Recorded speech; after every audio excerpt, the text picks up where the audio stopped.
কিন্তু আমার প্রশ্ন হচ্ছে যে এত ব্যস্ততার মাঝেও মেসি বাংলাদেশে আসছিল কবে, আর আসলেও তার চরিত্র যে এরকম আগে জানতাম না।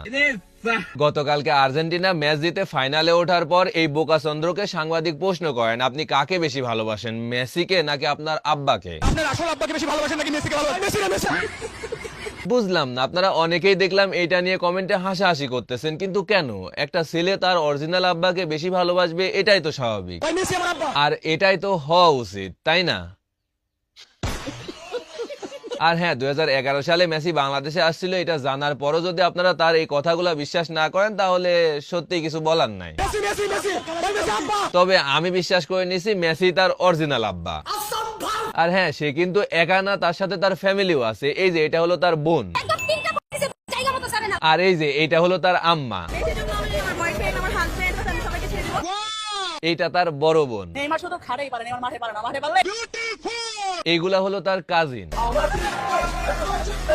আর এটা হলো তার বান্ধবী।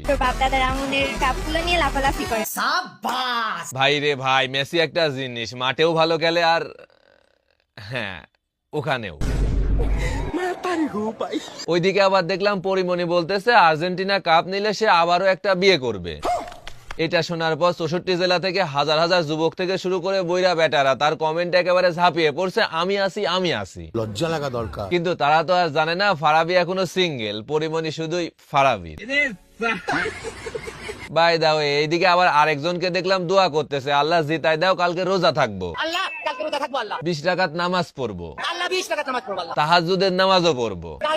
সেদিন আবার আরেকজনকে দেখলাম বলতেছে মেসি নাকি মুসা আলাইহিস সালাম হয়ে ফিরে এসেছে। নাউজুবিল্লাহ, সেই মুসা মেসি হয়ে ফেরত এসেছে। নাউজুবিল্লাহ, নাউজুবিল্লাহ। এখন যদি আমি বলি যে আমরা মুসলিম হিসেবে ব্রাজিল আর্জেন্টিনা বা এদেরকে সাপোর্ট করা একদমই উচিত না, তাইলেই হয়েছে কেউ কেউ এসে বলবে খেলার মধ্যে ধর্ম টানবেন না। Like seriously? এই যে এইগুলা দেখার পরও আপনারা এই কথা বলবেন? সত্যি বলতে ব্রাজিল আর্জেন্টিনার কিছু কিছু সমর্থক আছে যারা মেন্টালি সিক। তাই ভাই আমার ডিরেক্ট কথা, মুসলিম কোন দেশকে সাপোর্ট করলে করবেন, না হলে খেলাটাকে জাস্ট এনজয় করেন। একটা দলকে সাপোর্ট করে বা দুইটা দলকে সাপোর্ট করে এইগুলা বলা, বিশ্বাস করেন মুসলিম হিসেবে আমাদের সাথে যায় না। যাই হোক, আমি কিন্তু ঠিকই বলছি, এসব ব্রাজিল আর্জেন্টিনা সমর্থন করা বাদ দিয়ে আমার কথা শুনেন। হোটেল আল মুসাফির ইন্টারন্যাশনাল যারা আপনাদেরকে দিচ্ছে ঢাকা এয়ারপোর্টের পাশে সুন্দর ও মনোরম পরিবেশে 100% নিরাপত্তার সহিত সুন্দরভাবে থাকার ব্যবস্থা। এখন আপনারা যারা বিদেশ যাত্রী, ফ্যামিলি, ব্যাচেলর, চাকরিজীবী, ব্যবসায়িক মানুষজন কিংবা হজ যাত্রী আছেন, ঢাকা এয়ারপোর্টের আশেপাশে সুন্দর রুম খুঁজতেছেন, তাদের জন্য হোটেল আল মুসাফির ইন্টারন্যাশনাল হতে পারে বেস্ট চয়েস। আর হ্যাঁ, সব থেকে মজার বিষয় হলো আপনারা যদি স্ক্রিনে দেওয়া এই নাম্বারে যোগাযোগ করেন তাহলে তারা নিজে গিয়ে আপনাদের লোকেশন থেকে আপনাদেরকে রিসিভ করে আনবে। ওয়েট,